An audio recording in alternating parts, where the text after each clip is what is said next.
Hello everyone, welcome back to your channel. आज हम आ गए हैं इलेक्ट्रिक चार्जेस एंड फील्ड इस चैप्टर के जो वीडियो सीरीज चल रहे थे उसके नेक्स्ट पार्ट लेके।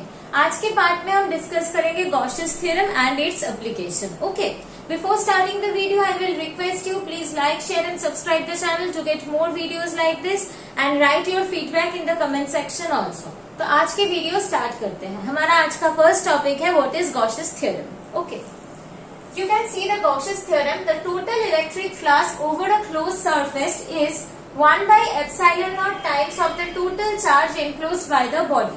This is the Gauss's theorem. Now I will explain what does it mean. Suppose this is a closed surface and a charge Q1 is there and a charge Q2 is there. Now it is asked what is the total flux through the closed surface. We have to calculate what is the total flux through the closed surface. Then according to the statement, the total flux through this closed surface is equals to 1 by epsilon naught times of the total enclosed charge by this closed surface. ये जो closed surface है ये total कितना charge enclose कर रही है? Q1 and Q2. So the total enclosed charge by this closed surface is equals to Q1 plus Q2 and from this statement of the Gauss's theorem हमको ये मिल रहा है the total flux through the closed surface. So ये जो theorem है Gauss's theorem उसका जो main part है that is the closed surface. Okay, Gauss's theorem अगर हमको अप्लाई करना है तो हम जो सरफेस ले रहे हैं वो सरफेस को क्लोज्ड होना चाहिए। ओपन सरफेस में हम Gauss's theorem अप्लाई नहीं कर पाएंगे। Okay, this is the one key point. And again suppose this is हम यहाँ पर प्लस Q2 लिखे हैं, अगर इसको हम माइनस Q2 कर देते हैं तो यहाँ पर क्या चेंज आएगा? This one will be Q1 minus Q2। Okay, suppose यहाँ पर बाहर सरफेस के बाहर एक चार्ज Q3 को हम रख रहे हैं। अगर इस सिचुएशन में पूछा जाए what is the total flux through this closed surface, then the answer will remain same because ये जो थर्ड चार्ज हमने रखे हैं ये क्लोज्ड सरफेस के अंदर नहीं है।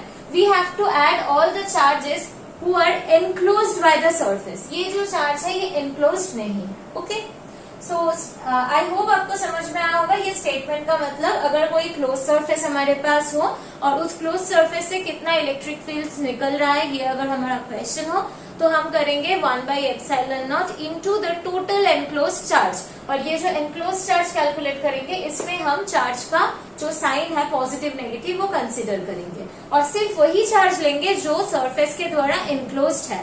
सरफेस के बाहर जो चार्ज है उनका कोई इफेक्ट नहीं रहेगा। और ये गॉसेस थ्योरम अप्लाई करने के लिए क्लोज सरफेस होना बहुत जरूरी है। अब हम कुछ प्रॉब्लम्स देखेंगे जो प्रॉब्लम हम सॉल्व कर सकते हैं थ्रू दिस थ्योरम। अब कुछ प्रॉब्लम्स देखते हैं जो ये गॉसेस थ्योरम से सॉल्व होने वाला है। Suppose this is a cube, suppose this is a cube and the charge is present at the centre of the cube. ये जो क्यू चार्ज है ये क्यूब के सेंटर पे प्रेजेंट है और the question is what is the total flux through the cube. ये पूरा क्यूब से कितना फ्लक्स निकल रहा है। तो हम देख रहे हैं क्यू चार्ज ये क्यूब के द्वारा enclosed है। This is a closed surface. So flux through this entire cube is equals to enclosed charge divided by epsilon naught और enclosed charge कितना है? Q. So the answer will be Q by epsilon naught. Okay. If it is asked what is the total charge, total flux through the cube. This is the flux through the cube. अगर question थोड़ा change हो जाए, हमसे पूछे कि what is the flux through this surface, अगर सिर्फ ये सरफेस से कितना फ्लक्स निकल रहा है ये अगर हमारा क्वेश्चन हो तो हम देख रहे हैं कि total flux through the cube कितना है? Q by epsilon naught और ये चार्ज बिल्कुल सेंटर में है। मतलब इससे जो इलेक्ट्रिक लाइन्स ऑफ फोर्स निकल रहे हैं वो इसके जो 6 फेजेस है, एक क्यूब के कितने सारे फेजेस होते हैं? 1 2 3 4 5 6 फेजेस होते हैं। तो ये जो चार्ज है ये 6 फेजेस से चारों जो सरफेस है क्यूब के उनसे इक्विवेलेंट डिस्टेंस में है, इक्वल डिस्टेंस में है।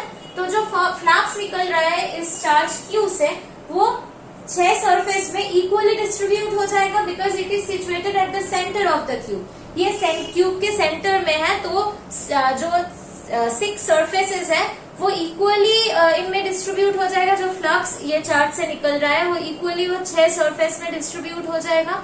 तो हमें पूछा गया है कि सिर्फ ये सरफेस से कितना फ्लक्स निकल रहा है। अगर 6 सरफेस से फ्लक्स निकल रहा है Q बाई एप्सिलॉन नॉट, तो सिर्फ एक सरफेस से कितना फ्लक्स निकलेगा, Q by 6 epsilon not. I hope आपको समझ में आया होगा। This is the one part. Again एक क्वेश्चन हम दे रहे हैं। Suppose this is a hemisphere और चार्ज Q यहाँ पर सिचुएटेड है।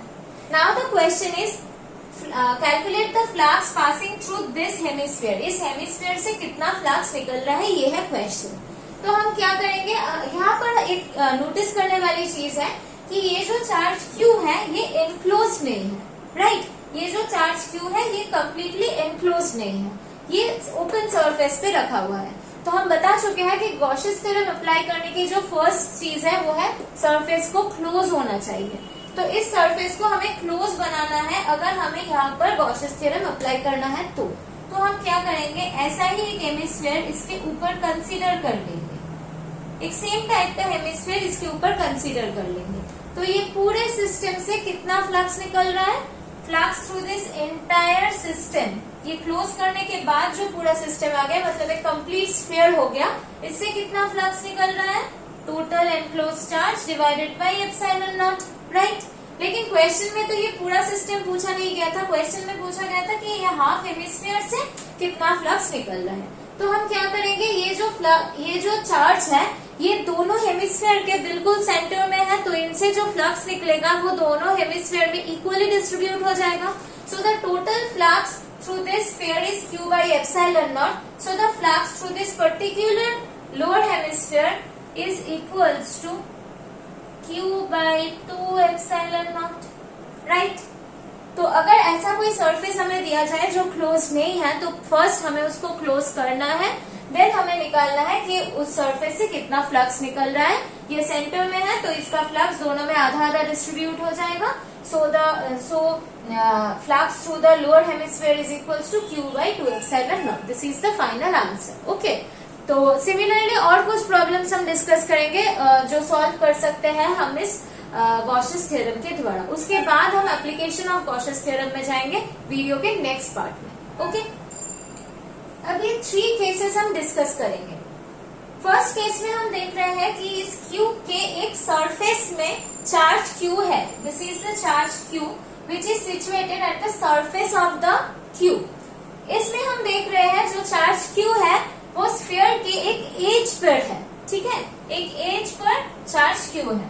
और यहाँ पर देख रहे हैं जो चार्ज Q है वो स्फीयर नहीं क्यूब, ये क्यूब के सरफेस पे है, ये क्यूब के एज पॉइंट पे है और ये है कॉर्नर पे, राइट।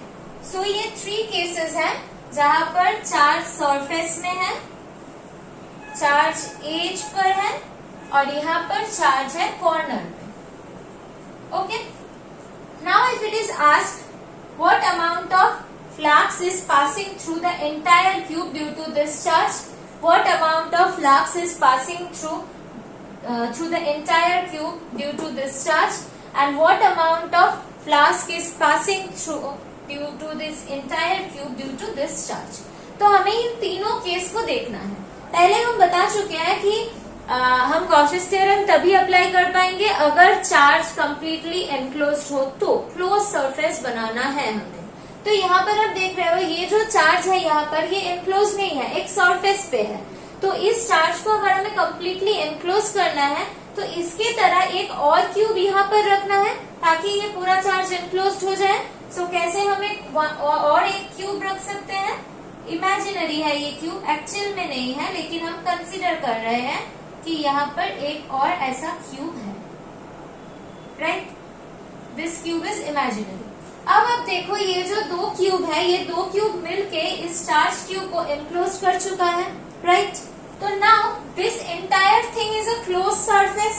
सो ये जो चार्ज क्यू से ये जो पूरे सरफेस में कितना फ्लक्स निकल रहा है, ये पूरा जो कंप्लीट क्लोज सरफेस है इसके थ्रू फ्लक्स निकल रहा है Q by epsilon naught।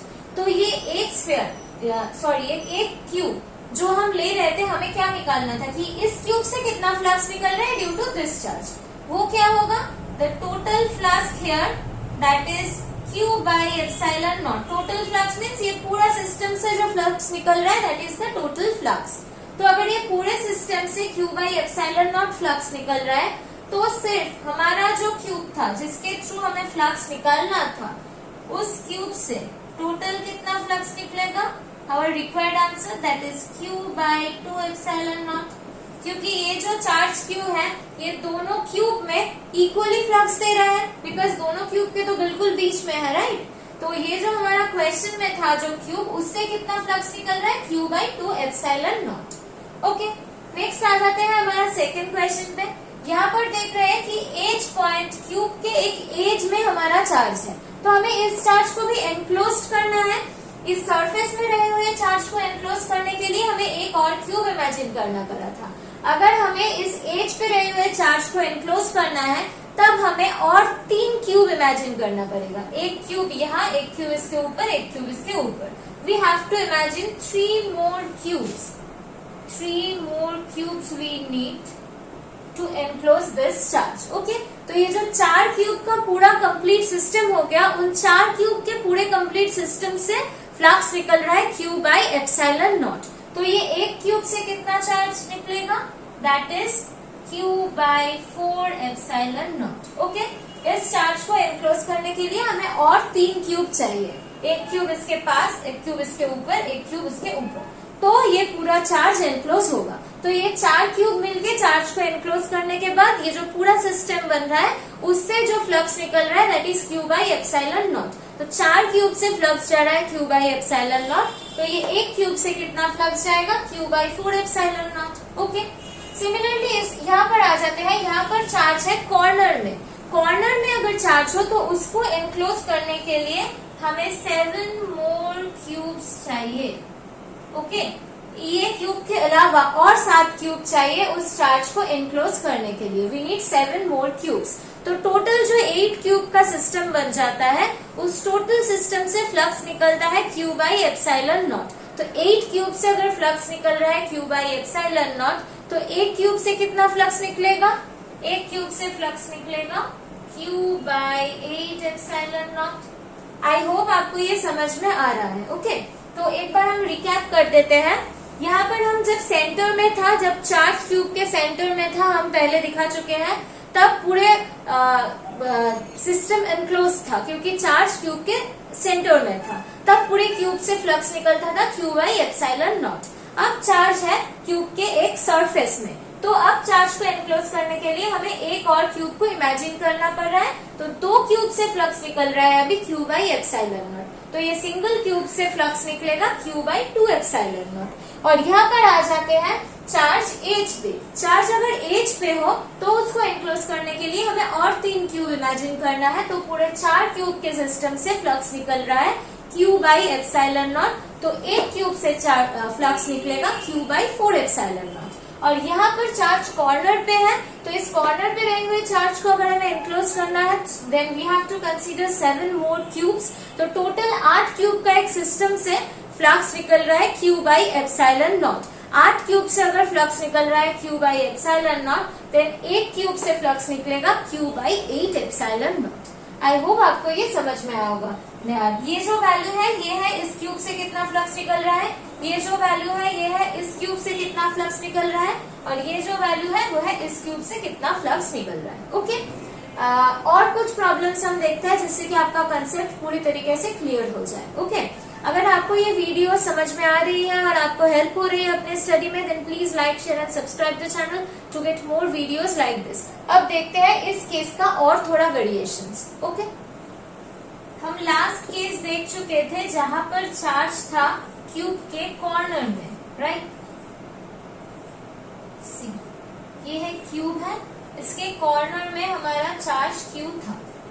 तो हम बोल चुके थे कि और 7 क्यूब लगेंगे इस क्यूब को एनक्लोज करने के लिए. फिर ये मेरा जो क्यूब है इनसे जो टोटल फ्लक्स निकल रहा है that is Q by 8 epsilon naught. इतना तक हो चुका है. अगर कोई तुम्हें पूछे कि ये वाला जो सरफेस है जो Q से लगा हुआ है एडजेसेंट, और ये वाला जो सरफेस है ये भी Q से लगा हुआ है, और एक सरफेस है दैट इज दिस सरफेस ये तीन सरफेस क्यू से लगे हुए हैं। एक है ये वाला सरफेस, एक है ये वाला सरफेस और एक क्यूब का पीछा का सरफेस। ये तीनों सरफेस इस चार्ज क्यू से लगे हुए हैं। इन तीनों सरफेस से फ्लक्स होगा 0, क्योंकि इन तीनों सरफेस को flux electric field lines penetrate नहीं कर रहे हैं। Okay, so flux through this surface will be 0, flux through this surface will be 0 and flux through this back surface, जो क्यूब का एकदम बैक सरफेस है, उसके थ्रू भी फ्लक्स 0 होगा। तो बाकी के 3 सरफेस बच गए। क्यूब के 6 सरफेसेस होते हैं, उनमें से 3 जो सरफेस थे वो चार्ज के साथ लगे हुए थे, एडजेसेंट सरफेस थे चार्ज के। जो 3 एडजेसेंट सरफेस थे इस चार्ज से लगे हुए, उन 3 सरफेस से कोई फ्लक्स नहीं जा रहा है। बट हम बता चुके हैं पूरा क्यूब से इतना फ्लक्स जा रहा है, तो पूरा क्यूब से जो फ्लक्स जा रहा है वो तो इन तीनों सरफेस में कंट्रीब्यूट नहीं कर रहा है। तो ये पूरा फ्लक्स रेस्ट जो 3 सरफेस है उनसे निकल रहा है। ओके, क्यूब के 6 सरफेस में से 3 सरफेस बाद निकल चुके हैं, बाद दे चुके हैं। उन 3 सरफेस से कोई फ्लक्स नहीं निकल रहा है। तो जो टोटल फ्लक्स क्यूब से निकल रहा है वो बाकी के 3 सरफेस में इक्वली डिस्ट्रीब्यूट हो जाएगा। तो बाकी के 3 सरफेस कौन कौन है, मैं एक बार ड्रॉ करके दिखा देती हूँ कि बाकी के 3 सरफेस बोल के मैं क्या मीन कर रही हूँ। बाकी के 3 सरफेस कौन है, चार्ज यहाँ पर था क्यू, तो बाकी के जो 3 सरफेस रहे हैं वो है this one and the front surface of the cube. Okay, ये जो 3 सरफेस है, इन 3 सरफेस से Q/8 एप्सिलॉन नॉट चार्ज निकल रहा है।